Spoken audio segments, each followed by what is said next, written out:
నమస్తే, welcome to India next. ఈరోజు మనం నవసాహితీ ఇంటర్నేషనల్ మహిళా అధ్యక్షురాలు డాక్టర్ పాలుట్ల భారతి గారితో ఉన్నాం. వారు పంచగ్రంథ ఆవిష్కరణ చాలా ఘనంగా ఒక కూతురికి పెళ్లి చేసినంత ఇదిగా పొట్టి శ్రీరాములు యూనివర్సిటీలో ఆత్మీయుల ఇంకా గురువుల సమక్షంలో చేశారు. వాటి గురించి మనం ఈరోజు తెలుసుకుందాం. భారతి గారు, మీ పంచగ్రంథాల గురించి మాకు చెప్తారా? నమస్తే అండి. నా ఫస్ట్ ఆఫ్ ఆల్ నేను నవసాహితీ ఇంటర్నేషనల్ వ్యవస్థాపకులు శ్రీ సూర్యప్రకాష్ గారు సమక్షంలో నా పంచగ్రంథ ఆవిష్కరణ జరిగింది. అది తెలుగు విశ్వవిద్యాలయం ఎన్టీఆర్ కళా స్టేడియంలో జరిగిందండి. మా గురువుల సమక్షంలో, ప్రాజ్ఞులు, విజ్ఞులు సమక్షంలో జరిగింది. నాకు చాలా సంతోషం అనిపించిందండి. ఏప్రిల్ 27, 2024 సంవత్సరం రోజు సాయంత్రము ఆ కార్యక్రమం జరిగింది. నేను పిలవగానే, ఆహ్వానించగానే తమ అమూల్యమైన సమయాన్ని వెచ్చించి నా పంచగ్రంథ ఆవిష్కరణకు విచ్చేసిన మాన్యులు, ప్రాజ్ఞులు, విజ్ఞులు జస్టిస్ శ్రీ దుర్గాప్రసాదరావు గారు, తాటికొండ రమేష్ గారు, శ్రీ ఆకెళ్ళ వారు, మరియు మా గురువులు డాక్టర్ తంగెడ కిషన్ రావు గారు, భాగయ్య గారు, శ్రీ రంగాచార్యులు గారు, మా శర్మ గారు, అనంతకృష్ణ గారు, డాక్టర్ శరజ్యోత్స్న రాణి గారు, వీరందరి సమక్షంలో, వీరందరూ పెద్దలండి, పండితులు. ఈ పండితుల సమక్షంలో ఆ రోజు నా పంచగ్రంథ ఆవిష్కరణ జరగడం నిజంగా నాకు చాలా సంతోషం అనిపించింది. ముఖ్యంగా నేను సూర్యప్రకాష్ గారికి నా యొక్క కృతజ్ఞతలు తెలుపుకుంటున్నాను. అలానే నవసాహితీ కార్యవర్గ సభ్యులకు, కన్వీనర్ ఝాన్సీ గారికి కూడా నా యొక్క కృతజ్ఞతలు, ధన్యవాదాలు తెలుపుతున్నాను. అంతేకాకుండా నా ఈ గ్రంథ పంచకావిష్కరణ, నేను ఈ గ్రంథాలు రచిస్తున్నప్పుడు నాకు ఆర్థిక బలాన్ని, మానసిక బలాన్ని అందించిన మా శ్రీవారు రమేష్ బాబు గారు, మరియు మా పుత్రరత్నం శ్రీరామ్ శ్రిగ్ధలు, మరియు నాకు ఎంతో ఉత్సాహాన్ని, ప్రోత్సాహాన్ని అందించిన మా చిన్న ఆడబొడుచు బాలా త్రిపురకు, మరియు మా గురువులు ఉన్నారండి. గురువులు ఎవరంటే వారణాసి వెంకటేశ్వర్లు గారు. నేను ఎప్పుడు అడిగినా నాకు డౌట్స్ నన్ను క్లారిఫై చేసి నా గ్రంథ ఆవిష్కరణలో నాకు ఉత్సాహాన్ని నింపారు ఆయన. అదేవిధంగా నాకు దైవం ఇచ్చిన తమ్ముడు చిరంజీవి అనిల్ కుమారు, తను కూడా అసలు ఈ గ్రంథ ఆవిష్కరణకి ముఖ్య కారకుడు చిరంజీవి అనిల్ కుమార్ అని కూడా నేను చెప్తాను. ఎందుకంటే నాకు చాలా ప్రోత్సాహం ఇచ్చాడు. ఇచ్చి ఈ గ్రంథ ఆవిష్కరణలో తనకి కూడా నేను నా కృతజ్ఞత తెలుపుతున్నాను. అదేవిధంగా చిరంజీవి కళ్యాణు, చిరంజీవి ప్రక్కి పవను, అందరికీ కూడా, మా మిత్రులు, ఆత్మీయులు అందరికీ కూడా, నాకు సహాయపడిన వాళ్ళందరికీ కూడా నేను పేరు పేరున అందరికీ ముందుగా కృతజ్ఞతలు చెప్తున్నాను. అసలు పంచగ్రంథాలు, ఈ గ్రంథాలు ఏమిటేమిటి, వాటి వివరణ, వాటి కథా కమామిషు చెప్తారా? ఓకే అండి. అది చెప్పే ముందు ఒక్క నిమిషం చిన్నది. మాతృదేవోభవ, పితృదేవోభవ, ఆచార్య దేవోభవ.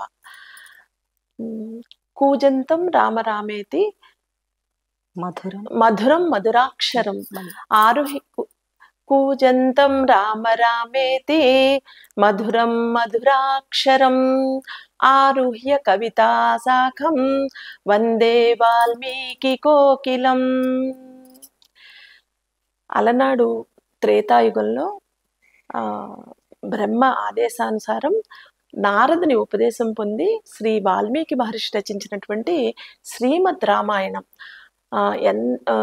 శ్రీమద్ రామాయణాన్ని తన యొక్క మధుర గానంతో వినిపించినటువంటి వాల్మీకి కోకిలకి ముందుగా నేను నమస్కారాలు తెలుపుతున్నానండి. అదేవిధంగా రామాయణాన్ని ఎంతోమంది రాశారు. అయితే వాల్మీకి రాసిన రామాయణమే మూలము. వేదవ్యాసులు కూడా మనకి రామాయణాన్ని అందించారండి. ఆ రామాయణం ఏంటంటే, వేదవ్యాసులు వారు ఎన్నో పురాణాల్లో రామాయణం యొక్క తత్వం వివరించారు. కానీ ఆయనకి తనివి తీరలేదు రాముడి తత్వం వివరించడం. ఇంకా ఏదో చేయాలని అనిపించింది. అందుకని రామతత్వాన్ని మరొక్కసారి బ్రహ్మాండ పురాణంలో అధ్యాత్మ రామాయణం అని చెప్పి శివపార్వతుల సంవాద రూపంలో ఆయన అధ్యాత్మ రామాయణాన్ని మనందరికీ అందించారండి వాల్మీకి వేదవ్యాసుల వారు. అయితే ఈ అధ్యాత్మ రామాయణం కూడా వాల్మీకి రామాయణంలో ఎంతో ప్రాశస్త్యం పొందింది. ఈనాటికి కథలు, బుర్ర కథలు, యక్షగానాలు రూపంలో ఇవి జానపదులు పాడుకుంటూ ఉంటారు. ఈ అధ్యాత్మ రామాయణం ఏంటంటే యువతులకు, పెళ్లి కాని యువతులకి పేరంటాళ్ళు వీళ్ళందరూ కూడా పండుగ సమయాలలో ఈ కీర్తనలు పాడుకునేవారట. అటువంటి రామాయణం మీద నేను రామాయణం మీద ఒక వ్యాసం రాశానండి. అయితే ఇది వాల్మీకి రచించిన రామాయణము అదే మూలము. అయితే కొంతమంది కవుల పేర్లు నేను చెప్తాను. రామాయణాలు చాలా మంది రాశారు. అయితే నేను ఇప్పుడు మీకు కొంతమంది కవుల పేర్లు చెప్తాను. తిక్కన నిర్వచనోత్తర రామాయణం రచించారు. అదేవిధంగా గోనబుద్ధారెడ్డి రంగనాథ రామాయణము, హుళక్కి భాస్కర రామాయణము, కూచిమంచి తిమ్మకవి అచ్చతెలుగు రామాయణం. ఈ అచ్చతెలుగు రామాయణానికి డాక్టర్ బాగయ్య గారు తెలుగు వ్యాఖ్యానం అందించారు. అదేవిధంగా ఇవన్నీ చదివారు మీరు? అవునండి. అబ్బా. అంటే నేను కొంచెం చూశాను, అన్నీ చూడలేదు, కొంచెం నేను చదివాను. ఆ తర్వాత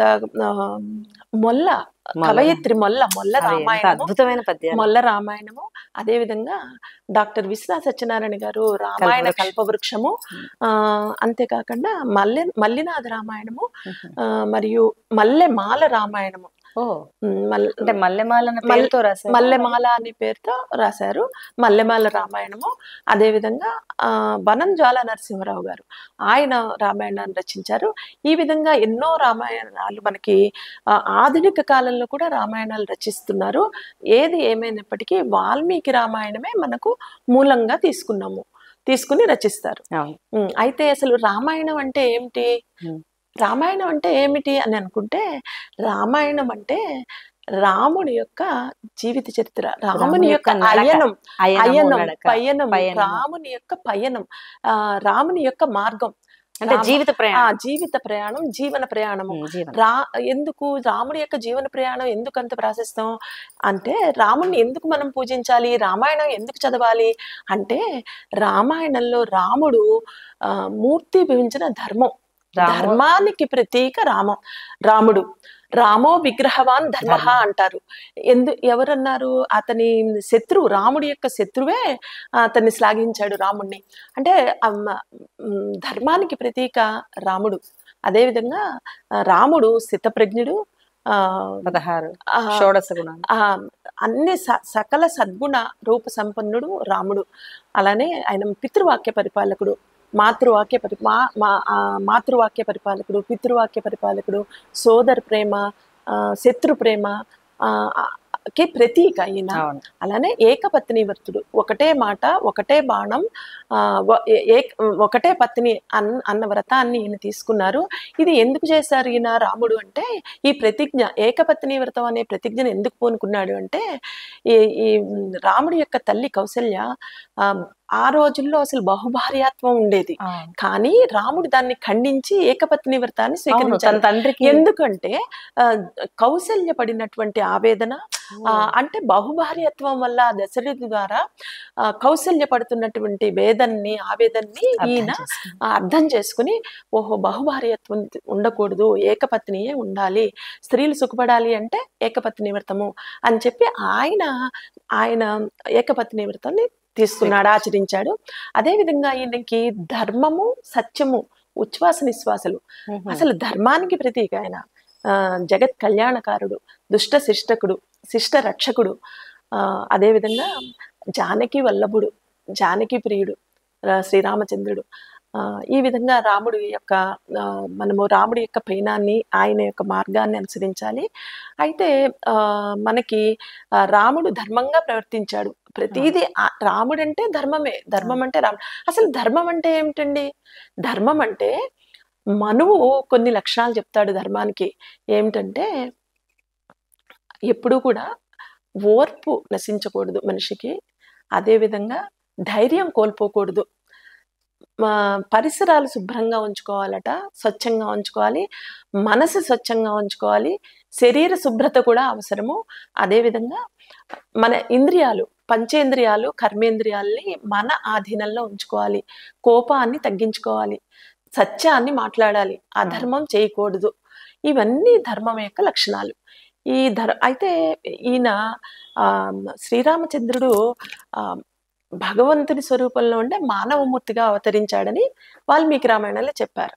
అయితే ఇక్కడ నేను గోనబుద్ధారెడ్డి గారి రామాయణాన్ని తీసుకున్నానండి. అసలు రామాయణం ఎన్ని కాండలు? రామాయణం 6 కాండలు. ఒకటి మొట్టమొదటిది బాలకాండ, అయోధ్యకాండ, అరణ్యకాండ, కిష్కింధాకాండ, సుందరాకాండ, యుద్ధకాండ, ఉత్తరాకాండ కూడా ఉంది. ఈ 6 కాండాలలో నేను గోనబుద్ధారెడ్డి రచించినటువంటి రంగనాథ రామాయణంలోని యుద్ధకాండని తీసుకున్నాను. ఈ గోనబుద్ధారెడ్డి ఎవరు? గోనబుద్ధారెడ్డి సామంతరాజు అండి, కాకతీయుల సామంతరాజు. ఈయన మూలతః రాజు, అందువల్ల ఈయనకి రాజనీతి మర్మజ్ఞము ఇవన్నీ తెలుసు. కవికి పాండిత్యం ఉంటుంది, ఈయన కవి ప్లస్ రాజు కూడా. అందువల్ల ఈయనకి పాండిత్యంతో పాటు ఇటువంటి ఈ కోవకే చెందిన వారు తిక్కన కూడా. అందుకని ఈయన యుద్ధకాండని అత్యద్భుతంగా రచించారు. అయితే ఈయన ద్విపద కావ్యం అండి ఇది. ద్విపదలో చాలా అందంగా ఉంటాయి. ద్విపద అనేది అసలు మొట్టమొదటి ద్విపదని తెలుగు సాహిత్యంలో ఎవరు ప్రవేశపెట్టారంటే పాల్కురికి సోమనాథుడు. ఈ పాల్కురికి సోమనాథుడు ఎవరు? శివకవి యుగానికి సంబంధించిన వారు. శివకవి యుగి శివత్రయంలో ఒకరు. పాల్కురికి సోమనాథుడు, నన్నిచోడు, పాల్కురికి సోమనాథుడు, పండితారాజుడు, మల్లికార్జున పండితారాజుడు, వీళ్ళని శివత్రయం అంటారు. ఈ శివత్రయంలో ఒకరు పాల్కురికి సోమనాథుడు. ఈయన ద్విపదని ప్రవేశపెట్టారు. ఈయన ద్విపదలో మొట్టమొదటి పురాణం బసవ పురాణం రచించారు. అదే విధంగా మనకి రామాయణం మొట్టమొదట తొలి తెలుగు రామాయణము గోనబుద్ధారెడ్డి రచించినటువంటి ద్విపద కావ్యము. ద్విపద అంటే ఏమిటి? ద్విపద అంటే అది ఒక సాహితీ ప్రక్రియ. 2 పాదాలతో కూడిన సాహితీ ప్రక్రియని ద్విపదగా పరిగణిస్తారు సాహిత్యంలో. అంటే 2 పాదాలు ఉండాలి, అంతకన్నా ఎక్కువ పాదాలు కూడా ఉండవచ్చు, కానీ అవి సరి సంఖ్యలో ఉండాలి, సరి సంఖ్యలో ఉండాలి. అదే విధంగా పాఠ్యే గేయేచ మధురం, మధురంగా గానయోగ్యమైనది ద్విపద. అందుకని ఒక లయబద్ధంగా సాగుతుంది. అందుకని పామరులకి పండితులకి ఆమోదయోగ్యమైపోయింది ఇది. జానపదులు చక్కగా పాడుకుంటారు. ఉదాహరణకి మనకి ఇప్పటికీ కూడా ఊర్మిళాదేవి నిద్ర, లక్ష్మణదేవర నవ్వు, ఇవన్నీ కూడా జానపదులు పాడుకుంటారు కథలుగా. నాట్లు వేసేటప్పుడు అవన్నీ అవునండి, అవన్నీ పాడుకుంటాం. రామాయణంలో పాటలు చాలా ప్రాశస్త్యం పొందింది. అయితే యుద్ధకాండలో అనేక వర్ణనలు ఉన్నాయి, మనకి వర్ణనలు ఉన్నాయి. తర్వాత యుద్ధకాండలో నీతి అంటే రావణాసురుడు అంటే ధర్మము గాడి తప్పినప్పుడు, అధర్మపరుడైనప్పుడు అతని పతనం తప్పదు, అతని వినాశనం తప్పదు అని చెప్పడమే రావణుని యొక్క ఇది రావణుని పాత్ర అది చెప్తోంది మనకి. అంటే రామాయణంలో రావణ యుద్ధం జరగకూడదని చాలా మంది, ఇప్పుడు మహాభారతంలో ఎలాగైతే రాయబారం నడిపి మహాభారత యుద్ధం జరగకూడదు అని చెప్పి అనుకున్నారో, అదే విధంగా రావణ యుద్ధంలో కూడా యుద్ధం జరగరాదని చెప్పి రాముడు అంగదుడిని రాయబారిగా పంపుతారు రావణాసురుడి దగ్గరికి. అయితే ఆయన పెడచెవిని పెడతాడు. రావణాసురుడు ఆ మాటలు వినడు. అదే విధంగా విభీషణుడు, రావణుడి అన్నగారు విభీషణుడు చెప్తాడు రావణుడి ఏమని, అన్నా నీకు మనకి ఇది తగదు, ఈ యొక్క యుద్ధము తగదు, ఇది అధర్మ యుద్ధము అని చెప్పిన వినకుండా, పైగా రావణాసురుడు ఏం చేస్తాడంటే ఆయన్ని లంక నుంచి బహిష్కరించేస్తాడు విభీషణుని. అప్పుడు వెళ్ళి రాముడి చెంత చేర్చాడు. ఆ తర్వాత మండోదరి ఎవరు? రావణాసురుని భార్య పేరు మండోదరి. మండోదరి కూడా ఎంతో ఇదిగా చెప్తుంది, చెయ్యవద్దు, యుద్ధము వద్దు, మనం అధర్మ యుద్ధము, మీరు అనవసరంగా ఆ పరకాంతని తీసుకొచ్చి బందీ చేసి అధర్మ యుద్ధం ప్రకటిస్తున్నారు, ఇది అధర్మము, ఇది మీకు ఈ వైరము తగదు అని చెప్తుంది. చెప్పినా కూడా వినడు. అలానే కైకసి చెప్తుంది, మండోదరి చెప్పింది, ఇంతమంది చెప్పినా కూడా ఆయన పెడచెవిని పెట్టేసి యుద్ధం చేశారు.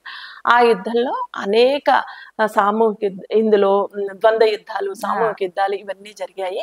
అయితే ఈ యుద్ధకాండలో ఇంకొకటి మనం గ్రహించవలసింది ఏంటంటే, ఝాన్సీ గారు, యుద్ధకాండలో వాలిని చంపుతాడు కదా, అది ముందు అరణ్యకాండలో. అదే వాలిని రాముడు చంపాడు, రాముడు దొంగచాటుగా. చంపాడు, దొంగచాటుగా చంపాడు. ఆహా. అప్పుడు అంగదుడిని రాయబారిగా, అంగదుడు ఎవరు? వాలి కొడుకు. వాలి కొడుకు. ఉమ్. అంగదుడిని రాయబారిగా పంపినప్పుడు రావణాసురుడు ఏమంటాడంటే నువ్వెవరు అని అడుగుతాడు. అడిగితే నేను ఈ వాలి కొడుకుని అని చెప్పి, తెలియదా నీకు నేనెవరినో, నేను వాలి కొడుకుని అంటే, అప్పుడు ఏమంటాడంటే రావణాసురుడు, అదేంటి మరి నీకు నీ తండ్రిని చంపిన వాడు నీకు శత్రువు, నాకు శత్రువు, కాబట్టి మనం ఇద్దరం మిత్రులం అవుతాము అని చెప్పి చేస్తాడు. అంటే ఇది ఒక రాజనీతి అన్నమాట. ఇది ఒక లౌకిక నీతి, రాజనీతి. అటు శత్రువు ఇటు శత్రువు కలిపి వాళ్ళకి మిత్రువు కామన్ గా అవుతారు. అయితే అప్పుడు వాలి చేసిన స్తుతి, అంగదుడు చేసిన స్తుతి చాలా అద్భుతంగా విష్ణు భక్తిని ప్రకటిస్తాడు. అదే విధంగా మన అతికాయుడు కూడా అతికాయుడు రావణాసురుని కొడుకు. అతికాయుడు అతను కూడా దశావతార స్థుతిని చేస్తాడు, రాముణ్ణి శ్లాఘిస్తాడు అన్నమాట. యుద్ధానికి వెళ్ళబోయే ముందు శ్లాఘిస్తాడు. ఈ విధంగా మనము రామాయణంలో అనేక పాత్రల ద్వారా అనేక విషయాల యొక్క ప్రాశస్త్యం తెలుసుకోవచ్చు. అయితే ఇందులో ఉన్నటువంటి కొన్ని 1-2 ముఖ్యమైనటువంటి పద్యాలు చెప్తానండి నేను. ప్లీజ్ చెప్పండి.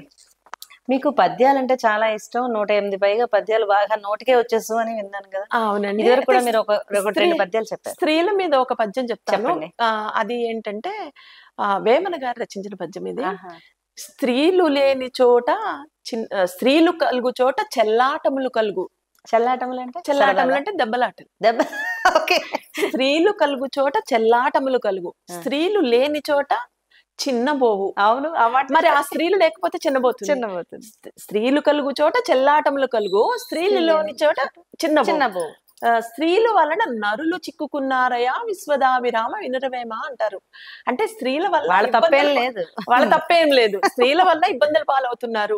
కానీ మరి ఆ స్త్రీలే కదండి, లేకపోతే పేరెంటల్లో గాని లేకపోతే ఇంట్లో గాని నిండుగా ఉండేది. ఆ ఆడవాళ్ళు తిరుగుతూ ఉంటేనే కదా అలంకరించుకుని లక్ష్మి శోభ వస్తుంది. కాబట్టి వేమన గారు స్త్రీల మీద ఆ పద్యం చెప్పారు. అయితే వాలి వధ అనంతరం వాలి భార్య తార ఏం చేస్తుందంటే, తార కూడా చాలా రాజనీతిజ్ఞురాలు. తారా సంవాదం చాలా. చెప్పండి. అయితే తారక రాముడిని నిందిస్తుంది. ఎందుకంటే రాముడు చంపాడు కదా వాలిని. ఏమని నిందిస్తుంది? నీ ఎట్టి సుకృతికి, నీ ఎట్టి పతికి, నీ ఎట్టి కారుణ్య నిధికి ఈ పని తగునా అని చెప్తోంది అని అడుగుతుందన్నమాట.